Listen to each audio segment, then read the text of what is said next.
Winning cures everything. Now for your hosts, Gary and Chris.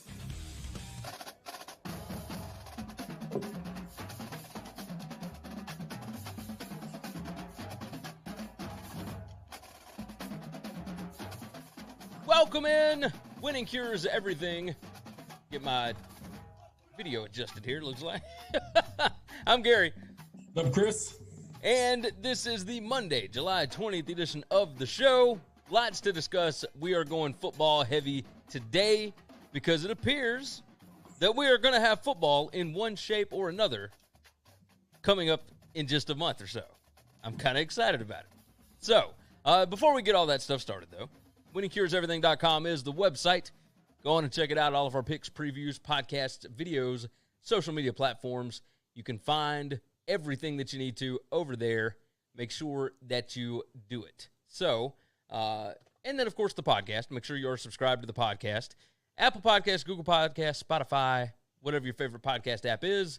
We are going to be right there every single day, Monday through Friday, at least for the time being. Once we get into August and September and whatnot, and our schedule changes a little bit, we will let you know. But for now, so far as we know, Monday through Friday, go on and check it out. Check out the podcast. Subscribe. Leave a nice 5-star review. If you are watching the show live, that means you are on either Periscope, Twitch, Facebook, or YouTube.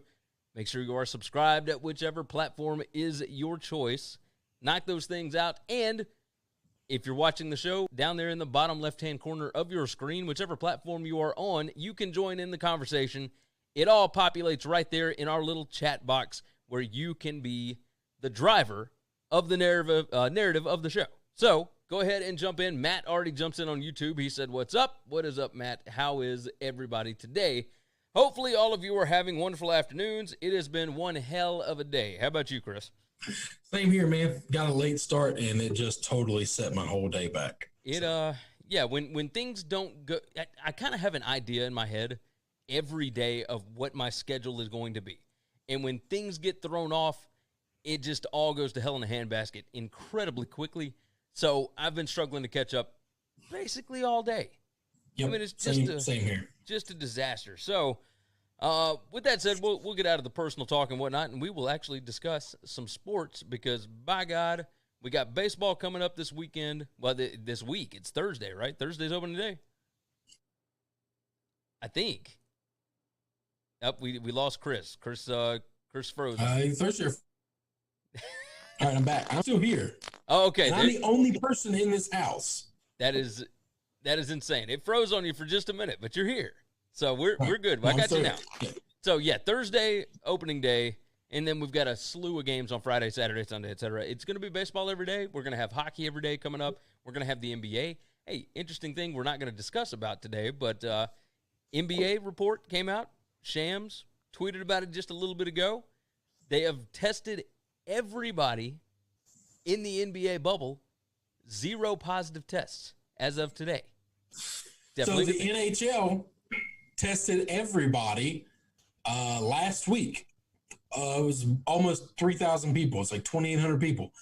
2 positive tests. That's what I'm talking about. So what I'm talking about. Good numbers. Damian Estrada. And no one's sick from those 2. That's good. There you go.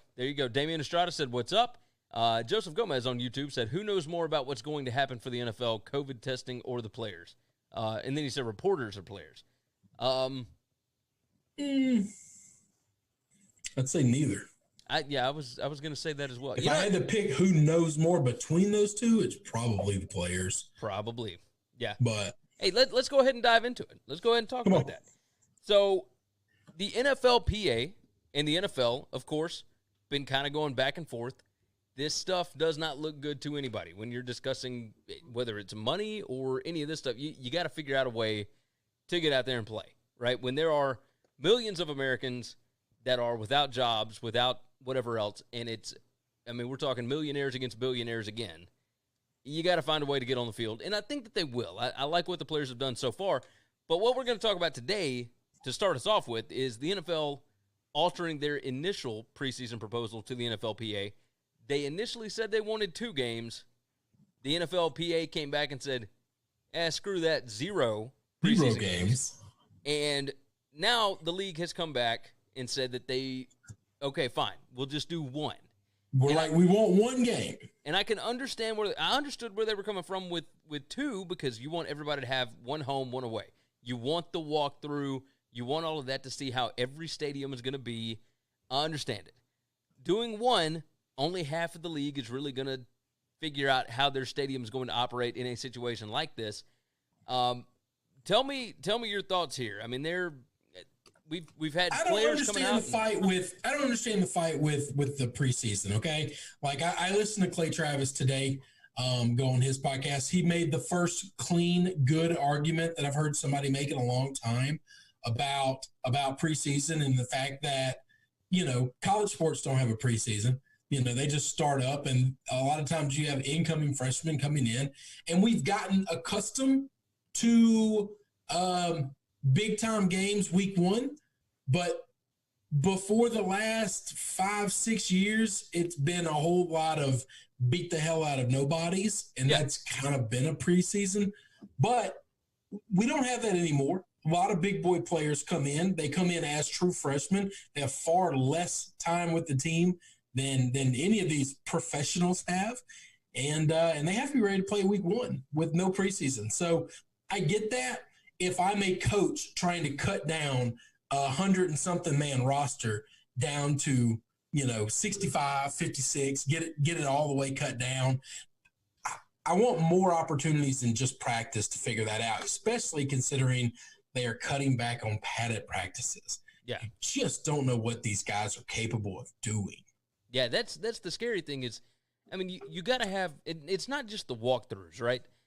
You got to have some kind of live reps at some point before you get into this, because even the difference between preseason and a real live, you know, regular season game. Well, here's the difference. He compared it to college football, and that's where he's wrong. College football gets to go live in practice all day, every day with no, because they don't have a players union. Yeah. They don't have a collective bargaining agreement, and they go live every day in practice. And so when they start week one, those kids are in as close to game shape as you can be. And in the NFL, they're as far from it as you can be, because they've been playing touch hands in shorts and T-shirts for the majority of the summer and the off season. And I think I'm good with getting rid of preseason. You got to give coaches more practice, more padded practices to go live. That's the only compromise I'd be willing to give. The problem is the coaches are the only people not at the collective bargaining agreement table. You got the owners who just want the revenue. You got the players that want as little practice and work as possible for the most amount of money. And the people that actually and here's the thing, coaches are going to lose their job because they cut somebody. That somebody was probably a really good player, and somebody gets hurt on another team. They get picked up, and we see, why the hell did you let that guy go? Well, shit, I didn't have one chance to practice with him. Yeah, I never actually saw him in live practice. I never saw him. I saw him one or two snaps, and if he stumbles out of the block and he just one hair off on his whatever he's doing, route, procedure, coverage, whatever, block, then he's going to get cut because we don't know anything about him. Yeah, we haven't gotten a chance to see live reps. Like, and you're going to see coaches get fired, and then you're going to see coaches that don't deserve it and GMs that don't deserve it get extensions because they found these guys and they didn't find anybody. Yeah. They just got lucky. Damian Estrada says one preseason game is stupid. Yeah, I kind of agree with that. It doesn't make any sense. I understand the live reps. What's the difference between 1 and 2? What's the difference between 1 and 2? And really, you need 2 so that everybody has a home and away. And if you're not going to have 2, just do none. Like, it doesn't matter. Hold on, but let me let's see. Joseph Gomez said, would they want to allow significantly more players in reserves in case the virus spikes? So if they allowed that, I could see, because you're rolling with what you got. Well, that is one of the things that they have discussed today.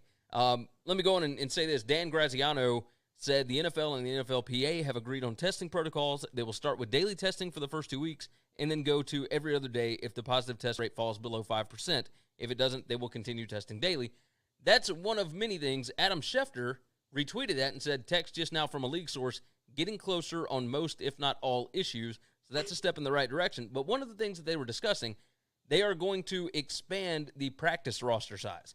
Now, the difference there is that anybody can pick from anybody's practice roster. That's what I was just going to say. The practice roster doesn't protect any players from getting got by any people. It just means they have to clear waivers. Or not protect the player, but protect the team. Protect the team. Yeah, that's what I meant. It doesn't protect the plaw. That's what I was trying to say, on a team. So if you're a coach, you can't just stash somebody on the practice squad. Is that how it works? Any of the other 31 teams can go snap that fool right off your practice squad. Oh, yeah. I mean, this is going to be crazy. I'm interested to see what's going to happen, but I wish they would expand the roster. Yes. That would make me feel better. Expanding the practice roster it literally does nothing. I wish that we could get more details from these meetings, from these discussions. It got a little heated over the weekend. Obviously, several high-profile players came out with their hashtag We Want to Play. The stuff that we talked about on Friday's show with TJ Reeves that JJ Watt was talking about. All of them talking about wanting to make sure that they're protected and all that. And really, it's on the NFL. I mean, they should have had all this stuff kind of locked up, but it seems that they were getting there. So yeah, it seems like they were able to put it together pretty quickly. I just don't understand why they wait to the last minute. I don't know if they think that it gives them extra bargaining power or whatever. Just put a damn plan together. This is not that hard. Give them something. Work with them to see what they want as a plan, and then see how much it costs. I'm sure it's just a cheap thing. Probably. They want to test once a week or every 4 days because the tests are expensive. And the players are like, no, it's a $100 billion organization. We're not testing once a week. Yeah, we're testing every day. We're going to make sure that we are safe and that our families are safe. And I totally get, and I'll tell you this, if it falls to, you get an NBA situation where you get to nothing and almost nobody, you go to every other day. And then at some point in time, you go to every 4 days and everything. Then we're okay at once a week. Hey, Joseph said Terrell Owens and Chad Johnson showing up on somebody's practice squad. He said, I could see Jay Cutler getting paid for staying at his house. Amazing. I don't think that's how that's going to work. Like, that's not enough money for those guys to come out. Like, it's just not. Practice squad money ain't nothing. So, no. Let's move on. Let's move on from there. We will continue the football discussion, but we're going to move this into more of the, I guess, college and high school situation. We're going to talk a little recruiting and whatnot. By the way, Matt said they get cut, look good a season somewhere else, and then tank. It's all up in the air. Yeah, it's definitely up in the air. It is definitely that. So, earlier today, California announced they are delaying high school football until December 2020 or January 2021. And this is a bit of a problem. Just a little bit of a problem here. By doing this, like there's no ifs, ands, or buts about it. This is what they're doing. I'm real curious what recruiting is going to look like. In California, it's set up a little bit differently, and you can correct me if I'm wrong, but I believe that out there, there's a lot of talent-heavy schools that kids don't get to play really until their junior and senior year because there are so many, and it's not a ton, but in these so many of the areas, prep schools out there are breeding grounds for just crazy amounts of what ends up being college football talent. Yeah. And on top of that, Corey Foreman. You don't start 4 years out there because there's a 5-star in front of you every year. Yeah. No, it's definitely that. Corey Foreman, number 1 recruit in the country, per 247 Sports, etc., expected to go to USC. He was committed to Clemson. It was a big deal that we talked about earlier in the quarantine because you don't decommit from Clemson. Like, it just doesn't happen. But he came out today, and he said, if they make me choose between my senior season or going to college, please believe I'm headed to my first camp. No questions asked. Like, he ain't sticking around to play in the fall or in the spring.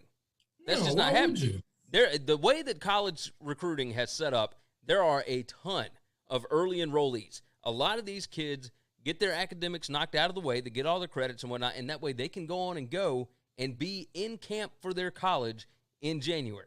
That is their plan, to go on and get ready for the upcoming college season, because at that point, it doesn't matter. And that not every kid is Corey Foreman, but this is a massive deal. Like, there's a lot of kids that are not going to play their senior high school year, and while it's going to open up opportunities for other players, this is kind of a disaster. I just want to know how many kids are going to fall through the cracks because of this. I mean, it's a good question because honestly, signing day is in February. Like, I mean, now let's understand.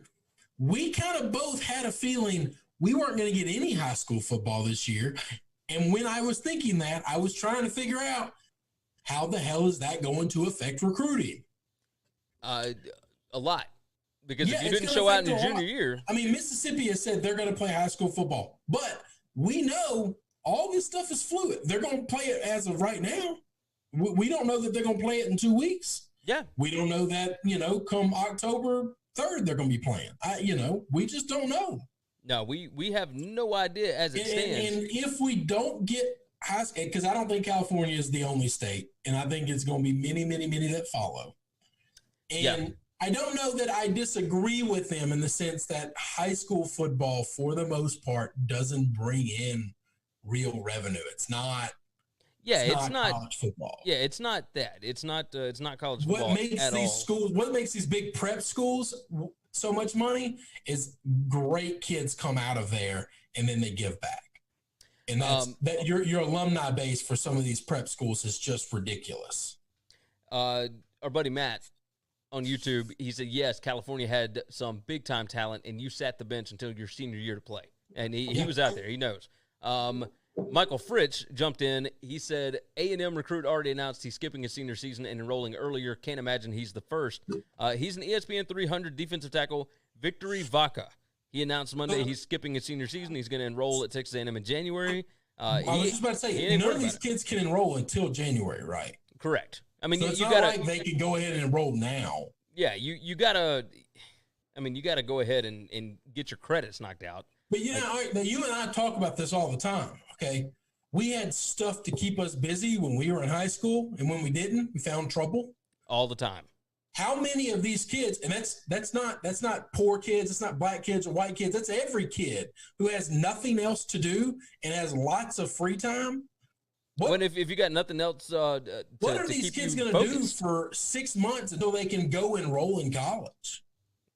I guess they're going to do remote learning. And they're going to be doing a lot of e-learning, I'm sure. So it's not like they're going to be going to school and have any real structure in their life. No. What kind of shape are they going to be in? Who's watching them to make sure they stay in shape? I mean, that's a lot to put on a 17-year-old kid. Oh, 100%. I mean, that's a lot of responsibility to say on your own, by yourself, with no coach, with no leadership whatsoever, you be ready to get here in January and play D1 college football. The good news is if they get there in January, then they've got until the next fall to get ready. If they get there in January and they've packed on 40 pounds of fat, then it becomes a problem. That's not just a workout in an off season. I can get that off. Your body is changing. Their body is still developing. Yeah. No, it's definitely that. I just think that that's unsafe. At some point in time, it's better to at least allow these kids, if we're not going to play the sport, allow them access to the facilities, allow them coaches and trainers to come in and say you can use the facilities. It's not like, I know these prep schools, okay? I coached at some of them in the Mississippi Delta, very different than the ones in California. They're not 50-man rosters. They're not 90-man rosters, all right? They're just not big schools when it comes to the amount of kids. These seniors especially, they get access to the facilities, and the coaches can be there. They can wear masks. They can still work out. They can still train all season long. We need somebody with a thumb on them making sure they're minding their P's and Q's and they're taking care of what they need to take care of. Because you and I know you leave 17-year-olds alone with no real structure and no one watching them and making them, how many of these kids that have potential for real greatness just fall by the wayside? And nobody's going to miss them because there's so many kids out there fighting for those few spots. Yeah. No, 100%. I mean, high school football is so incredibly important, and it's what you talked about. It's not just the game itself. It's not the game. It's the opportunities. What it does for the kids. Yeah. It is the opportunities it creates. It is the structure. It is, it allows kids to get out of bad spots and, ones that are in good spots to propel even more into greatness. Like it gives them the chance to be something bigger and better. you and I have agreed on this, and I believe we've talked about it on the show. Like, we both think that kids should be in school, and this is a big part of it. I mean, that structure is so incredibly important. We're two different people, okay? You come from a moderately stable family, and I came from a completely destructive and chaotic family, okay? I had sports, and the people that played sports with me were my family. They provided a stability that I didn't get from my family. All right. My mom worked 2 jobs to take care of me. And the only man in my life that took care of me died when I was 12. Yeah. Okay. I was on my own without the family of my friends. I had nothing. And you take that away from some of these 16, 17, 18-year-olds, and dangerous things can happen. You have definitely got I that just don't think that's smart. And the ones that have great families, those are the ones that provided me the family. Yeah. They gave me the stability. Their moms and dads stepped up where my mom couldn't and my dad wouldn't. Yeah, and they took care of you. And that's Michael Fritz jumps in on Twitch. He said, the importance of high school football goes far beyond football. It changes kids' futures. Yeah, it's not just the game. It's so much more than that. College, we're having a different conversation. It's $100 billion business where the kids get very little. Okay. High school is not that. It's so important. And I'm okay if you don't want to play because it's not safe. I'm 100% okay. We can't just lock the door to these kids. I don't know what they're doing, what they're not, but we can't just lock the door to these kids. That's not saying that college football is not important outside of the money situation, right? The money is a whole different thing. Oh, yeah. But college football provides opportunities for them to get to that next level, which is incredibly important. Michael said coaches are father figures and role models. In a lot of cases, sports are the only structure that they will ever have. Yeah, it's incredibly true. Some of them, that's not the case. But a lot of them it is. So setting this back, pushing this back to December, January, it's not every recruit. There's a lot of recruits, though, that are just not going to play football for an entire year. And let me tell you what we're going to see. The next year in 2021, you're going to see some unbelievable JUCO teams. I'm talking, you're going to see some badass JUCO teams because there's going to be a lot of talent that falls through the cracks. You've got that right. A lot. And they're going to end up at JUCOs because they don't have anywhere else to go. And they're going to be – JUCO football is going to be real competitive and probably real fun to follow. Joseph said, do you really need the classes during the day to practice football at the end of the day? Well, here's the deal. I don't think so, but I don't know these certain schools' rules. I'm not making them for them. I'm not a headmaster of these schools. If the school is shut down, then they're not going to allow – it's a group of more than the allotted number allowed by the government, and that's the problem. So, I just wonder, are there that many seniors on the team? And if they're not, then you can weigh that out. You know what I'm saying? Yeah, I mean, if you've got 15 or 20 seniors, then you can say on Mondays and Wednesdays, you 7 come, and on Tuesdays and Thursdays, you 6 come, and, there's 2 coaches here to watch you, and we're under whatever allotment, and we can, put some art come every day, and some of you work outside on drills, some of you work inside lifting weights, and we keep the numbers small enough, and we're all in a lot of little groups. That's the one beauty of football is you can work on a lot of different things in a lot of different places at the same time. Yeah. No, and that would keep – what's your number? As long as it's 6 or smaller, I could find a way to get 20 seniors because there's not going to be more than 20 seniors in a class. We went to a school of over 300 people, and Olive Branch's football team, didn't have – I don't know, I bet less than 15 people on it that were seniors. You may be right about that. I feel like it was more, but who knows? It gets small. You got a ton of sophomores, a lot more juniors, and then a small section of seniors. Yeah. And we talked a lot about, recruits and whatnot. A lot of these guys are not going to be recruits, but this is still structure. This is still family. That's Chris it. was it's not so much more than just it. Now it affects those big kids. It affects those top kids. But this is way bigger than just them. Yeah. Way bigger than that. Joseph Gomez said, didn't the top twins just sign with Alabama? Tommy and James Brockermeyer. Tommy was like the twins are just brothers because I thought they were different grades. No, they're twins. They're twins. Both seniors. Okay. Both committed. I want to say James is a top 100 guy. Maybe he may be one like of top them is 60. just so much taller than the other one. They're not identical. Tommy is 6'6". Like a head taller than the other one. Yeah, Tommy is 6'6", and James is like 6'3". 6'2", 6'3". I was about to say there's a big difference in height. Left tackle and a center. I just associated that with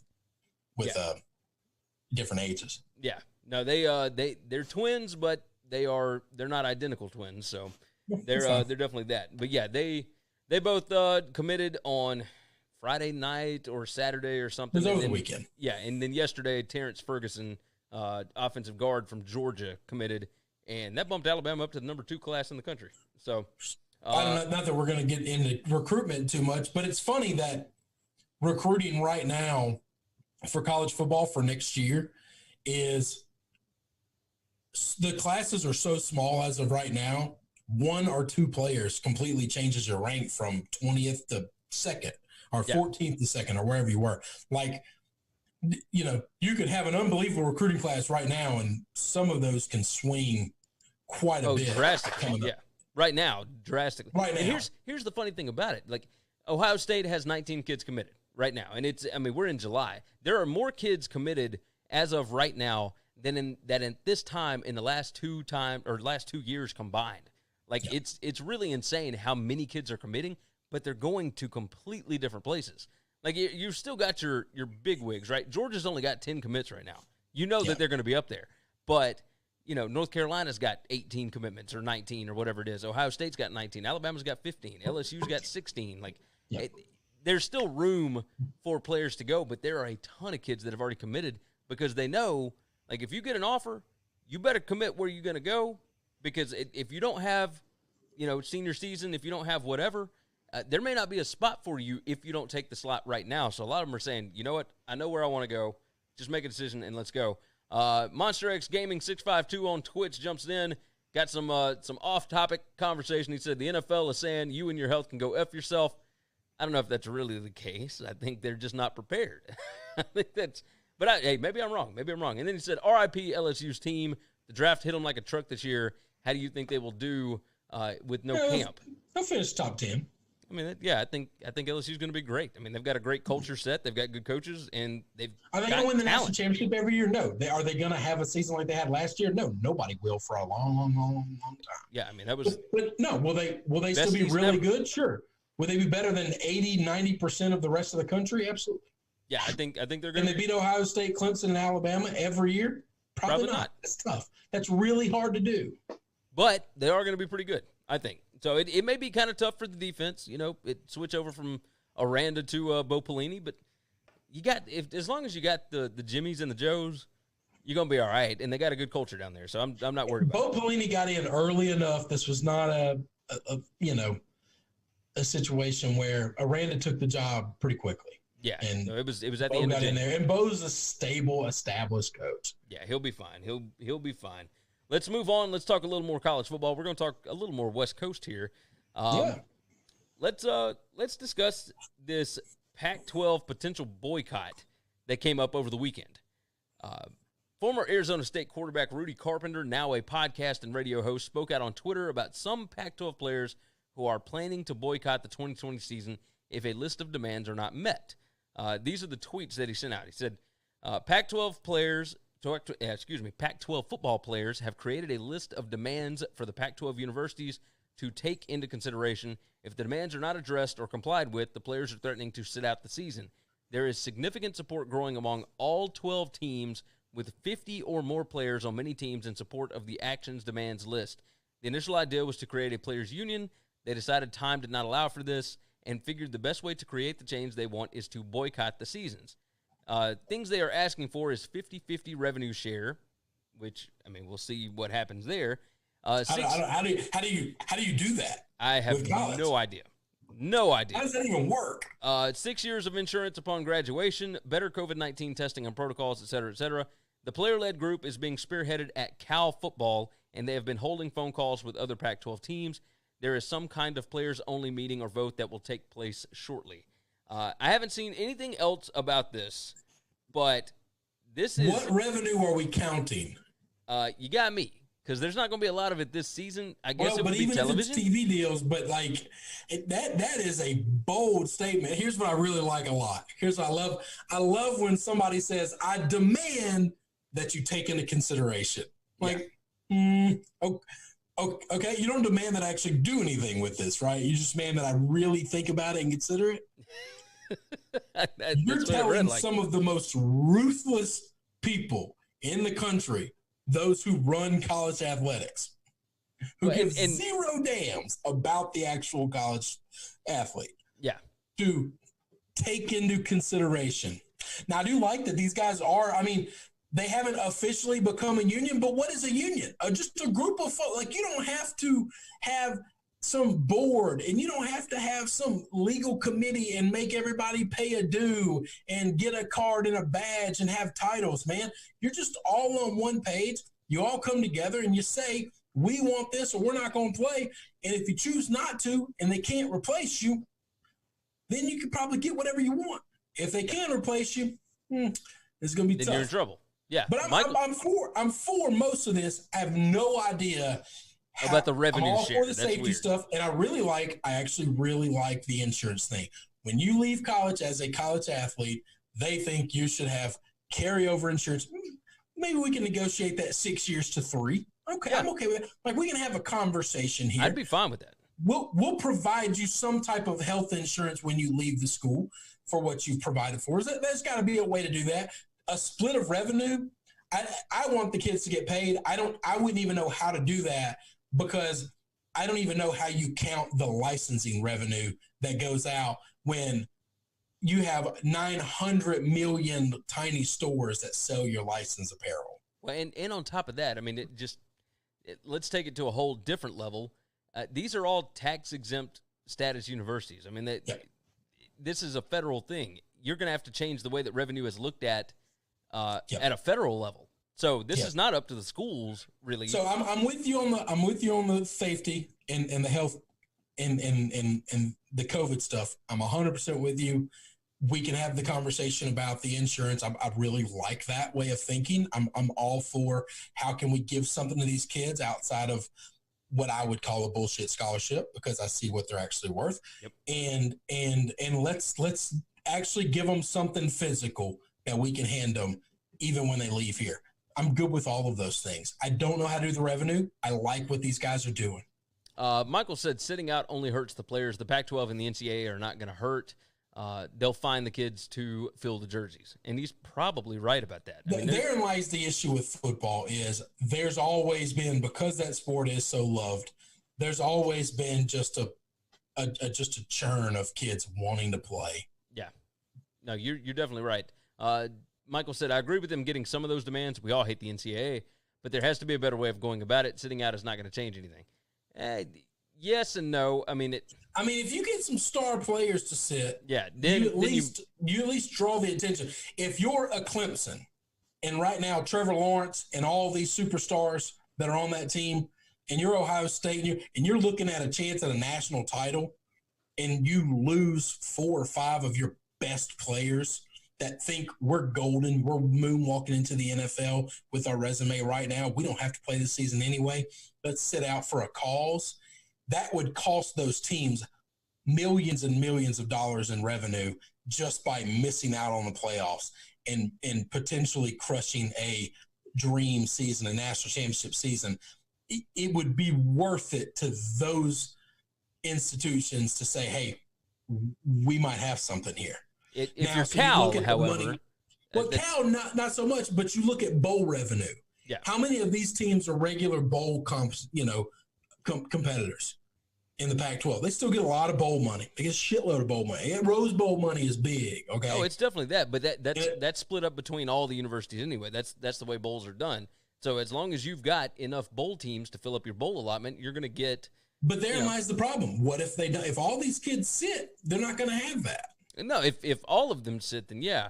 Matt Miller said, unless you're a locked-in first-rounder, you should play. And then Damian Estrada said, has there ever been a college football lockout? And the answer to that is no. Here's the problem that the players would run into. If you sit out, if you go ahead and decide that you're going to sit out, and you sit out one game, and the institution says, okay, let's have a discussion. I can't meet all of your demands, and they continue to sit out, they can pull the scholarship. And the kid doesn't get to go to class. He doesn't get a degree. The ones that are not first-round draft picks, that's where the problem comes in, because you need the degree. And you can always go back to whatever college you want to and pay for it yourself if you want. And we know how the NFL is, by the way, too. If you're seen as a troublemaker, Yep. You better have Trevor Lawrence and Justin Fields type talent. Oh, 100%. Because you're not making on the field if you don't. Well, you got first rounders third that round drop. draft pick, Yeah. but you're a troublemaker. You're no longer a third round pick. You're a nobody pick. Yeah, you might be a 7th round pick, and that's just so that they might take a chance on you to see how you act. Because they need to fill the roster and they want to win over everything. But if they think you're a troublemaker, you're gonna fall, and it's gonna cost you a lot of money too. Yeah. So that you've got some risk there. But at the end of the day, man, nothing risk, nothing rewarded. If you think you got the goods, if you think you have the collection of bodies to do it. Yeah, Michael said very true. Because right now, let's say 20 people from every one of these football teams decided to sit from all 12 teams in the Pac-12, 20 all from every school. It'd be really hard for them to fill a roster to even play a game at all with that, especially if it's more upper class and lower class guys sitting.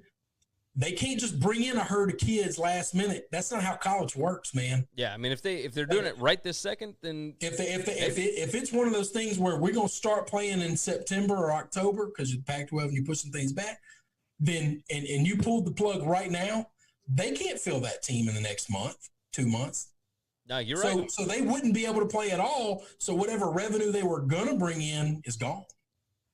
Michael said, very true, but I'm not sure you're going to get a Trevor Lawrence who has probably been paid already to risk his future for this. And Matt Miller said, if a lot of kids do sit, we will pretty much be watching glorified high school football. Yeah, pretty much. It'll just be. Well, now the thing about Trevor Lawrence is, maybe it is easier to get him because he's already been paid, and that's all cash money that you can't get back. Possibly, but we also know that his biggest payday is going to be first-round draft pick. Like, we know Josh Rosen had all the talent in the world, but he kind of liked to cause some stirs. Josh Rosen had potential to have all the talent in the world. I think he's still talented. I think he's still incredibly talented. He's close to some of these guys that are top. He was not a true number one draft pick. Now, I liked him a lot, but because I liked him doesn't mean that he was going to be great. I've liked a lot of guys that were bust. Yeah, but he was kind of like, he was seen, especially after his junior year, he would have been a top 5 pick. Yes. And then after his senior year, he started coming out and talking about all these. That has nothing to do with the fact that he cared about stances and making a difference in the world, and everything to do with how he played. Okay. We can agree to disagree. I think that had something to do with it. If he sits out after his junior year and don't play his senior year because of this stance, it would have helped his draft status. It might have. I mean, who knows? It absolutely would have. The hype that was coming off of him after his junior year was crazy. Oh, yeah. But that's what I'm saying. He played his senior year, and then he gets taken after Josh Allen. I mean, it was just a mess. Just a mess. Either way, I'm curious to see what's going to happen with this. Yeah, I mean, who knows? I'm interested to see it fan out, and I'm good with a lot of the things they're asking for. They need to get away from the revenue. I want kids to get paid. There's got to find a way to get them paid without revenue splits in college. You're just not getting that. Yeah, you're not getting that at all. Michael said we all want the same thing: pay the kids. The problem is how the hell do we beat the man, the NCAA? And Matt Miller said Rosen has gotten 2 raw deals with the Cards and the Dolphins. Yeah, he got bad spots in both. I completely agree with both of those. The problem is he didn't handle either one of them well at all. No. He kind of whined and bitched his way through them, and that turns him off to the other 30 teams. And honestly, like, had he just shown up and played and balled out and won the jobs. Yep. And even if he loses the jobs, but he works his ass off constantly, it'd have been different. But these guys, everybody in the league knows who's working and who's not. The assistant coaches talk. I'm not talking about head coaches. I'm not talking about coordinators. I'm talking about managers talk. Other players in the locker room talk. They know who's staying late and working with young guys who are willing to stay late and who's not. They know who's bitching about not playing and who's trying to win the spot. Yeah, I can't speak for what's happening to Josh Rosen. I was the guy touting him, saying I would have taken him over all those guys in that draft outside of Lamar Jackson. Oh, yeah. I was honest about that. I was open about that. If I had to take one of those quarterbacks in that draft and it couldn't be Lamar, it would have been him. I was wrong on that. Yeah. Now, I don't know that any of them worth a damn, by the way. I've been right on that so far. So far. All right. Let's hit our last topic of the day. And who is this a doozy? Antonio Brown announces that he is retiring again. I am, here, before we get to that, Fritz said, if Rosen is good, he'd be playing. He wrote checks he couldn't cash. And then Joseph Gomez said, Rosen needs a team that believes in him and some coaching. If Trent Dilfer can win a ring, almost anyone with talent can do it. Yeah, Trent Dilfer played with maybe the best NFL defense of the last 20 years. Yeah, if you drop Rosen in one of the greatest teams of all time, sure. Yeah, then you might be able to do that. But we don't have those. They come around once a decade, man. Yeah, it's in those quarterbacks that are at those teams, as long as they don't turn the football over. Brad Johnson won one with the Bucks. Yeah, I mean, they're pretty. Brad Johnson might have been the 28th best quarterback in the league that year. And he still got him a Super Bowl ring. We got him a ring because that team was just stupid loaded. So here's the headline as far as Antonio Brown goes. Antonio Brown appears to announce his retirement. The Seahawks remain interested, but they are waiting on an NFL decision. Brown hinted at his retirement. He had several different tweets, right? And he expressed several times on social media over the past year that he was retiring. So it's hard to believe him when he says this stuff. But he pulled it again on Monday, on today. And, there's actual interest in signing him, but it sounded like, Matt Miller said Antonio must have forgotten his antipsychotics this morning. It sounded like it had to do with too much work to be able to get reinstated, or it's not worth the risk of dealing with all the COVID stuff. Michael said, can the NFL just change the locks on the door so AB can't get back in? Look, he's not back in right now anyway. But he had a chance to get in. He had a chance to be in. Yes. With the Seahawks, like a good team. And instead, he didn't want to go through the show out. Pain in the ass to get reinstated. Well, you don't get to be a pain in the ass and get kicked out of the league and then just moonwalk back in the door. And basically, I'm going to bet the pain in the ass is somebody has to give an approval, right? Yeah. Do we even know who his agent is anymore? Because Drew Rosenhaus dropped him. Yeah, I have no idea. Drew Rosenhaus walks away, brother, that's your agent. When he says this guy can't be saved, that's when I knew his career was over. Oh, and it's Rosenhaus. Like, Rosenhaus takes almost anybody. We talked about that on the show. Anybody. I mean, it's just unbelievable. So if maybe he doesn't have an agent right now. And that would probably make it difficult to get reinstated if you don't have somebody working for you. Hold on. He signed an agent, Ed Wazalewski, veteran agent anybody else? of EMG Sports. Hold on. Apparently he's a veteran NFL agent. Okay, all right, okay. Then he's got somebody working for him that probably knows what he's doing. But the fact that Drew Rosenhaus would cut you, I mean, that's not a good sign, brother. When your agent drops you, that's not a good thing. That's just not a good thing at all. I mean, when he represents like a third of the league. Yeah, exactly. Let's see. I don't see. I mean, this doesn't even tell who Ed represents. I just don't see anything about it. Maybe he used to be he was a veteran agent, which means he used to be a big agent. Maybe he sued. He saw this as his way of getting back in. Maybe. I mean, we'll see. So I'm actually looking it up right now. This is terrible radio, but I don't care. I'm actually interested. I mean, this is. So I'll address the AB situation.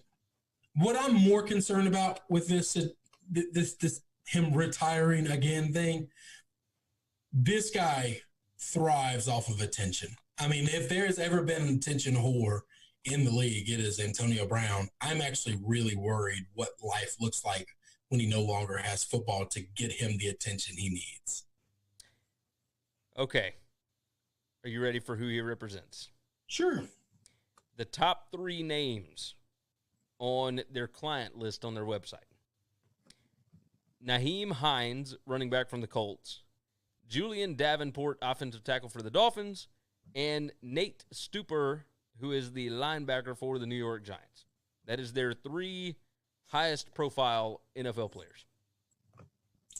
All right. No disrespect to any of those guys, but I'm going to bet that 80% of football fans don't know who they are. I don't know who any of them are except for Hines. Yeah. This is, wow. Yeah, this is something else. That is something else. I worry about this guy. Oh, I ditto. At some point in time, we're going to see him. I just don't want it to be on TMZ. Joe Ostman from the Eagles, Darius Jennings from the Titans. Let's see. Who have we got here? From the Bills, we got Colin Genove. This is... I don't even know any of those guys from college. And we follow college football in the NFL pretty closely and have for 5-6 years now. Yeah, long time. Nick Scott, Matt. I mean, I got nothing. Malik Goldman, Ben Edwards. I don't even know. This is awful. Like and this is awful on my part because I don't know these guys at all. But this, I don't know that it's awful on your part, man. I just don't. It's okay. Okay, so they're not like one of the biggest agencies around. That's all right. That's okay. Yeah, I mean, everybody needs an agent. Like, they got a big fish. I'm gonna bet he's getting all of their attention and still not able to be happy. Joseph Gomez said, "Did those Raiders checks clear all of a sudden or something?" And then Matt Miller said, "Agents are hoes that will do anything for money, even taking money from people with mental problems." Well, there's no money coming in from I do think AB has mental problems. I mean, I think there's something wrong upstairs with him. Agreed with that. And can we say hoes on the air? Is that? Well, I mean, we can say whatever we want. I guess so. You tell me not to use the F word anymore, but I just wonder if that's. I don't know. I mean, I guess we said it. It's whatever. Damian said, AB just pulling a McGregor stunt. This man is not retiring. Yeah, he's done this multiple times, and it gets him attention every time. And we are playing right into it. We're talking about it. But here's the thing. You guys like talking about it, too. I mean, that's the thing. No, I'm fine with talking about it. I don't care. I just think at some point in time, the phone call is going to stop coming, and the retirement is going to be real because nobody else wants you. All right? You're not going to have the Brett Favre situation because Brett Favre kept getting phone calls, which is why the conversation lasted 5 years. Well, because he was getting job offers. Because he could play.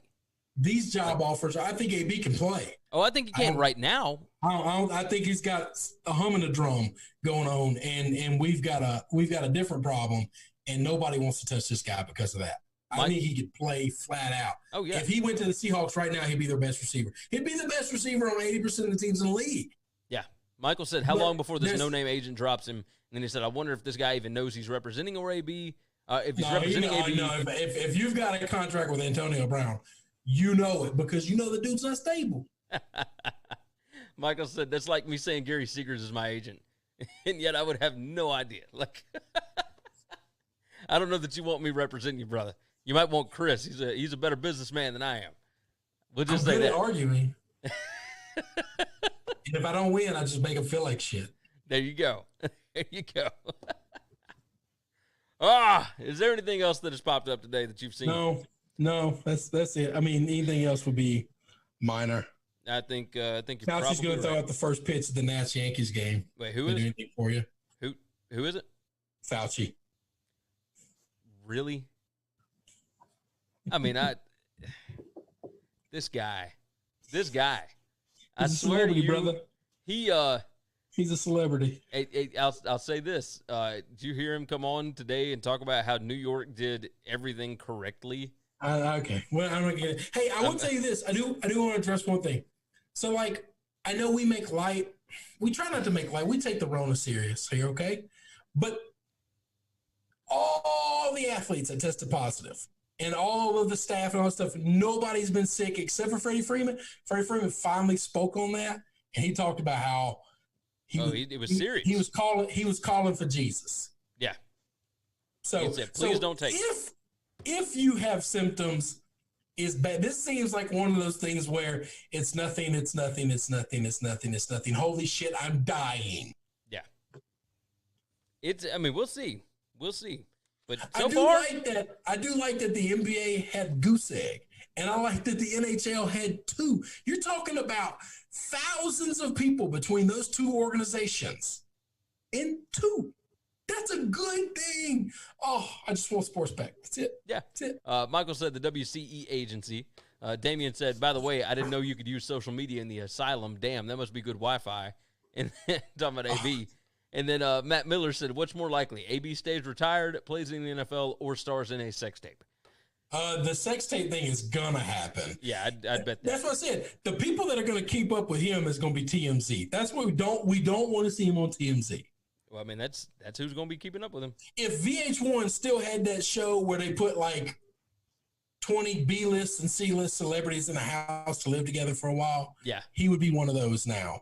He's now, in 2 years, he's going to be a guy that nobody's heard of before, and he's going to be looking for something to get him attention. Problem is I don't think this guy has any other skills. I think you're right. I mean, remember he was on that Fox show, The Masked Singer. He was on that, and then everything just went to crap. I mean, it was I just don't think he has a whole lot to offer society. He was a hell of a football player. Oh, he certainly was. Michael said, "Thanks, guys. Great show. Gig 'em." And that will wrap us up, I believe.